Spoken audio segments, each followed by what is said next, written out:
Welcome back to the channel. Don't forget to like, share, and subscribe my channel. Today we are exploring how to create business dashboard design using Smart Sharpen and Photoshop. I open Photoshop and bring in a business dashboard layout. I pause because dashboards demand precision. I duplicate the layer first. I open Smart Sharpen and zoom in to graphs and metrics. I increase amount carefully and watch clarity improve. I adjust radius to avoid glowing edges. I zoom in on numbers and labels.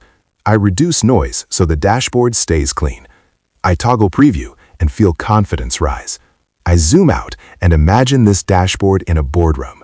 The business now looks data-driven and professional. Smart Sharpen here supports decision-making by improving visibility. I stop when clarity